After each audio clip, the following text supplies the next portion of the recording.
Now there's something up the end of the road which is going to help us out quite a lot, and this is quite handy living in a forest. Let's go and see what it is.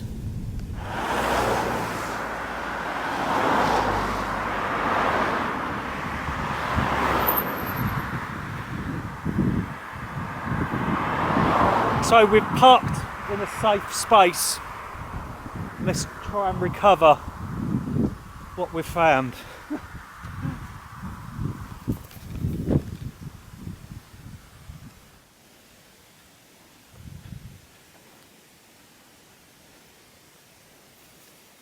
Look. That's his tongue, isn't it? Oh no, that's his innards. This is fresh. This has only just appeared. So we're gonna take it home and butcher it. Crazy, eh? But there's deer meat, as you know, venison is very, very expensive and very lean and good for you and very tasty. So we're going to make use of this. We've got to drag this over and put it in the back of the car.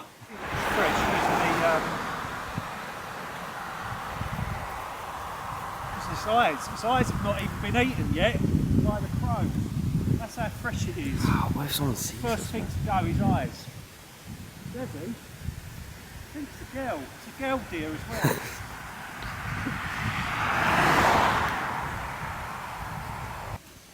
I've butchered one of the back legs off. We're going to get the other one butchered off.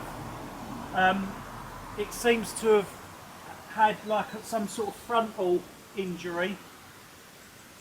So everything, like the stomach hasn't sort of broken onto the meat or anything like that. Now that's resembling something more like you'd get from the butchers. Yeah, so we only had 2 back legs off.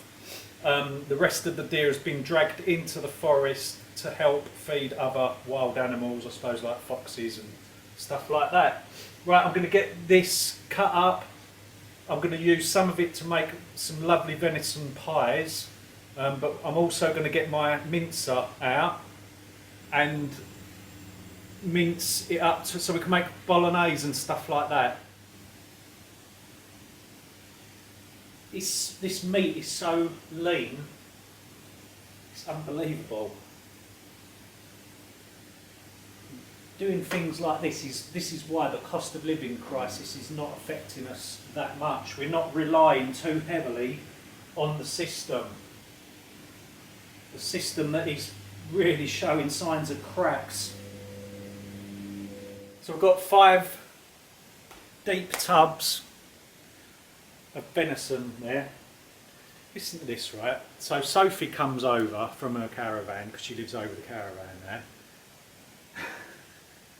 She's over there, she's hiding.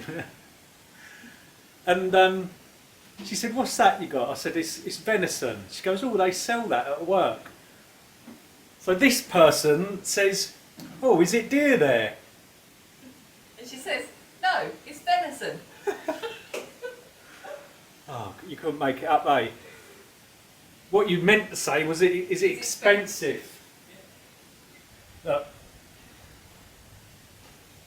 No, don't get me in it. It's amazing how someone so ugly like me can make someone so pretty, eh? So we've got a little bit of rump steak here, venison rump steak, and we're going to cook it up on our wood burning range. Let's go, put a bit of butter in there.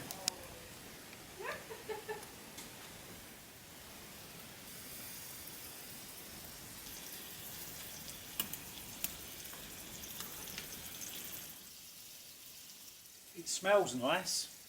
Now, Sophie has just ate some and she said that's really, really, really good venison. So I like mine well done.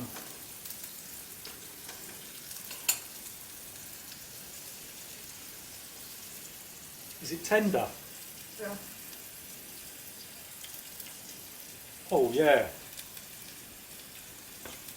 Christ. That is good. You can taste it. It's got a stronger meat flavour than like a steak. Ah!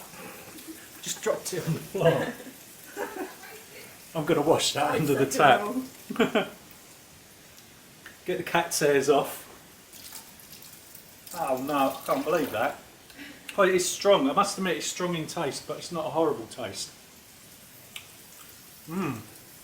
That deer must have been quite young, because that is not tough or chewy at all. That'll go smashing in pies and things like that. So you don't need loads of money to eat like kings and queens. So we're going to get this venison. All of a sudden it changes name, doesn't it? It's like roadkill deer, and then it all becomes posh, and then we can say venison. So we've got the venison, and we've got some other stuff from the garden here. I've got tomato puree, which we made last year from the garden. We've got onions. Our last onion from the garden was the white one. This one is a shop onion. Damn, we've run out of onions. I grew 200 and all, 200, and we've run out. We've got green garlic from the garden as well, and we've got set honey from our beehives out in the garden. So the majority of it, so we've got one onion from the shop, and we're going to use some salt that comes from the shop and some black pepper. And I did forget to mention a knob of butter. So it really is a budget meal, isn't it? Barely anything's been brought from the shops. We are going to make venison pie. This changing world, this changing scene, where is it taking us? What does it mean? As long as we're certain of each other, we know we don't have to be afraid. These changing times, we rise above. We have no time for them. We have our love, and love is the only thing that still remains the same through all this changing world. So we're going to let that simmer probably for about an hour. That meat is already tender because this deer was a very young deer, so the meat's very tender anyway, but it's going to be super melt in the mouth tender. We are now going to make some rough puff pastry because we're going to use these. So we're just going to fill this up with the meat pie mixture, and then just pastry on top of that, so you've not got like a pastry base, and then like we once the pastry's on there, we put it in the oven. It's going to be bloody smashing. Now we have the pie. We need something to go with the pie, and inside my cage here we've got some early bloody getting old. We've got some early purple sprouting broccoli. So that's going to accompany our pie. And I've got to dig up some potatoes. So this is a meal fit for a king, but not one of them kings that has got big fat swollen pig trotter's hands and big ears. Let's have a taste test. Oh look, it's very juicy.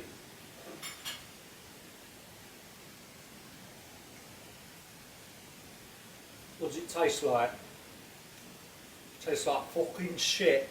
No, actually, it is really tasty. That is good. That is really good.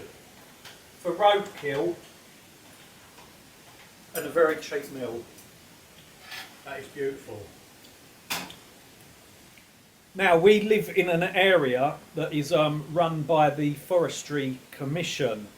and they sometimes get like a gamekeeper in to shoot the deers in this forest, and then they take them down to their offices or their sort of cabins down there, and they've actually got a process in place where they butcher it and all of that, and then can offload it to the butchers.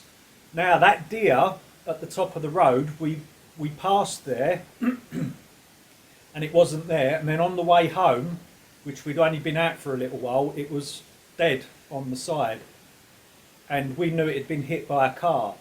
So we knew that that deer was 100% fresh, well, and freshly killed. So make sure that it is fresh. The only thing we done is we sort of cut out the middleman where the Forestry Commission shoots them, and then you go to the butcher. All we've done is cut out the middleman and got the deer for free. It's not illegal to do that.